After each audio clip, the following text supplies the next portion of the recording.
warra kufaniif bara kana keessa abdiin jira itti namanta. Abdiin dhuguma abdiin jira. Amma dhugaadhaan fakkaatu abdii waan jiru. Daawit iddoo tokkotti yeroo dubbatu maaliif yaa Waaqayyo maaliif achi fagaattee dhaabbattee fuula keessa yeroo rakkinaatti maaliif dhokfattee jedha. Yeroo ammaatti Waaqayyo waan fuula isaanirraa dhokfatee fakkaata. Sabi keenyas dadallanee ma jira imimmaan ija isaa keessa guutee garuu kanuma keessa abdiin jira. Waaqayyo seenaa jijjiiruu hin danda'a. Rakkoon keenya waan hundeensaa gadi fagaatee jiru yoo fakkaateyyuu libsuu ijaa gidduutti Waaqayyo seenaa jijjiiruu hin danda'a. Guddina haalichaa utuu hin ta'in guddina Waaqayyoon faarsuu barbaada. Lammaffaa sabi keenya waan baay'eedhaan saba dallanii jirudha waanta ta'eef boofsi layyuu karaa barbaada hundumti keenya iyyuu akkasidha. Siyaasaanis haa ta'u diinagdeenis wantoota adda addaadhaan dallannee jirra.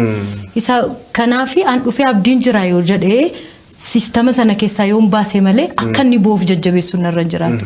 Silayyuu bu'aa jira waan ta'eef ani immoo jajjabeessuun qaba. Abdiitti dubbachuun qaba. Gooftaan baay'ee si eebbisu.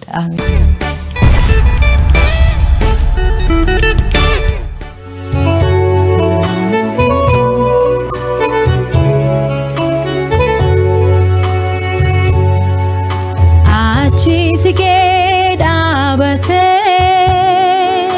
fuula isaanuu raadhokfatee gidiraa keenya dhaga'ee argee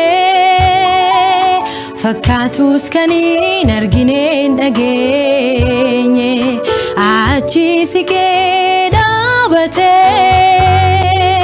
fuula isaanuu raadhokfatee gidiraa keenya dhaga'ee argee fakkaatus kan hin argine hin dhageenye Waaqayyo kakuusaan daganne hin irraanfanne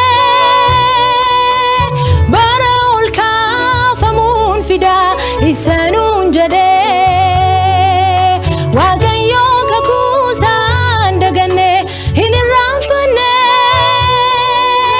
nagaa hawwitan keessa jiraatu isanuun jedhee Jabanu abdiin jiraanu faamayu nagalabsinu abdiin jiraanu faamayu wal hayadachisnu abdiin jiraanu faamayu Waaqayyo kakuusaan daganne hin irraanfanne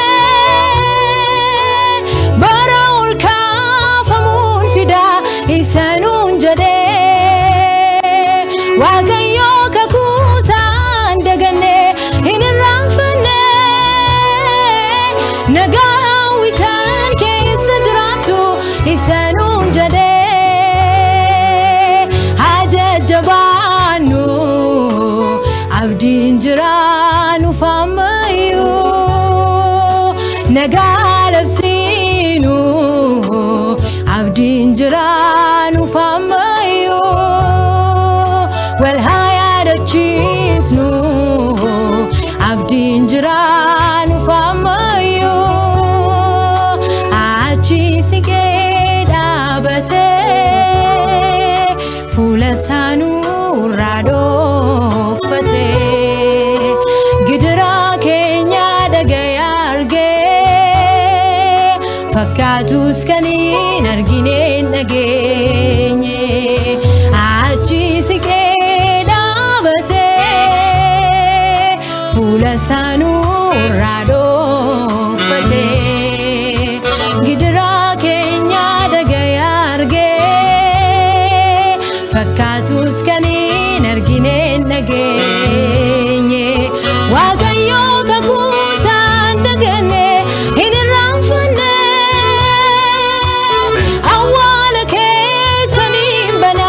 isanuun jedhee Waaqayyo kakuusaan daganne hin irraanfanne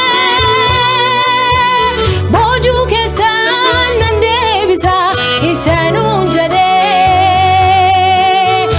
jajjabaannu abdiin jiraanu faamayu nagaa labsiinu abdiin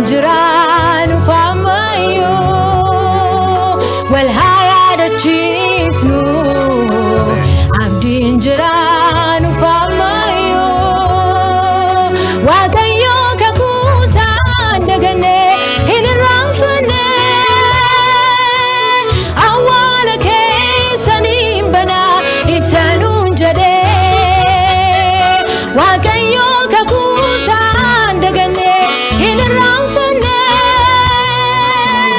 boojuu keessaan nan deebisa isanuun jedhee haa jajjabaannu abdiin jiraan faamayyoo gaarii haalabsiinu abdiin jiraan faamayyoo wal haa yaadachiisnu abdiin jiraan faamayyoo abdiin jiraan faamayyoo abdiin jiraan faamayyoo abdiin jiraan faamayyoo abdiin jiraan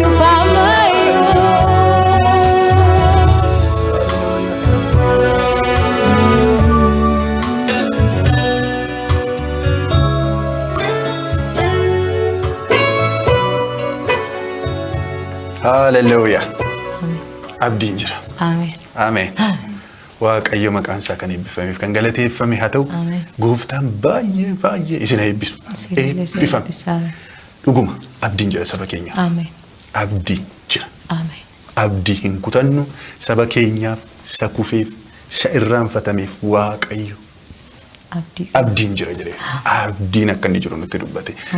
Hordoftoonni keenya baay'een isaanii kallattii adda addaarraa addunyaa kana kan jiran faarfannaa kanaan abdiin isaanii akka inni haara'u abdii guutuun qabu.